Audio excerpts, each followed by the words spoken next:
Chapter 7: The Conquest of Gaul. Gaul encompassed modern-day France, Belgium, northern Italy, and parts of Switzerland, Holland, and Germany. Two areas of Gaul had been conquered and settled into two Rome provinces before Caesar was born. It was from these lands that Caesar would raise armies to conquer the rest of Gaul. The fight in Gaul began with a tribe from the Swiss Alps. They wanted to move from the mountains to the Atlantic coast, where there were more land for farming.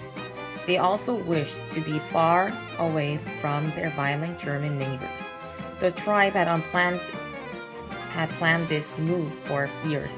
Unfortunately, they had to come across the Rhone River into Roman territory to get where they wanted to go. Caesar rushed with his army to confront the tribe in town of Geneva. Tribal ambassadors insisted they meant no harm to Rome. They only wanted safe passage to the coast. But Caesar wasn't taking any chances. 300,000 Gauls were on the move. They had burned their villages behind them, so no one could change their mind and move back home. Caesar was tricky. He told the ambassadors he would consider their request. He told them to return in 2 weeks for his answer. All this was a lie. Once they left, Caesar destroyed the bridge across the Rhone. Then he built a 16-foot wall that followed the river for 19 miles. When the tribe returned, they were shocked to find their route blocked. Those who tried to cross on foot or by boat were easy targets for the Roman archers. The survivors had no choice but to go back to their burned-out homeland in the mountains. As word of this defeat spread, some tribes in Gaul pledged loyalty to Caesar. Others fought against him, but one by one the tribes fell. Caesar inspired fierce loyalty in his troops. He fought bravely alongside them in the battle. He called each man comrade, other than soldier, and knew many by name. Roman soldiers were all equipped in battle. They were flexible chain-mail suits made of bronze or iron. They wore sturdy leather sandals with studs on the soles to prevent wear and tear during long marches. They had many weapons. A 6-foot-long spear was called a pilum. The gladius, or short sword, or double-edged, very sharp and just under 2 feet long. It was used for quick stabs and slashes at close range.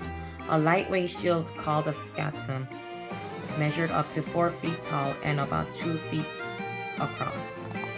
It curved at the sides for a better protection and had a metal boss or umbo in its center that was perfect for punching an opponent in hand-to-hand combat. Caesar's troops were often outnumbered, but their skills won out. If an enemy took refuge inside walled cities, Caesar's men built movable siege towers that could be wheeled right up to the city walls. Once, Caesar built a bridge across the Rhine River just to punish a Germanic tribe. The Germans had been raiding a tribe on the Gaulish side of the river, a tribe that was loyal to Rome. Caesar ordered his men to build a bridge across the river. At the time, it was the longest bridge in the world, and it was built in just 10 days. The Roman troops across the Rhine and taught the Germans never to mess with a friend of Rome. After crossing the bridge back into Gaul, Caesar ordered it to be torn down. He had proven his point. At his first 5-year term as a governor drew to a close, Caesar returned to northern Italy to meet with Crassus and Pompey. Caesar wanted to stay in Gaul for another 5 years. His allies agreed to get themselves elected as co-consuls to make it happen. Back in Gaul, Caesar met his most capable foe in 53 BC. His name was Vercingetorix, and he united dozens of Gaulish tribes to fight the Romans. He convinced the Gauls to burn their towns and crops and flee to walled cities for protection. Vercingetorix planned to starve Caesar's army into surrender. The plan caught the Romans by surprise, but Caesar would never give up. Eventually, Caesar's troops cornered Vercingetorix and his men in Alesia. Quickly, Caesar surrounded this walled city with another wall. He booby-trapped the ground between two walls by digging pits and burying the sharp stakes in the dirt. Roman archers stood guard along Caesar's wall. The people of Alesia were trapped in their cities. They began to starve. More tribesmen were on their way to help Vercingetorix to guard against them. Caesar built a second wall around the first wall he built. When the Gaulish reinforcements arrived, the Romans were ready. The final battle was fierce. The Romans repelled against from both directions. Caesar even lost his sword, but in the end, Vercingetorix surrendered.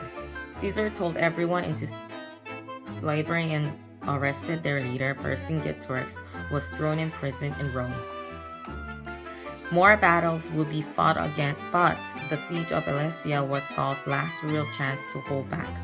Caesar, from then on, he could not be stopped. By 50 BC, Caesar had conquered all of Gaul.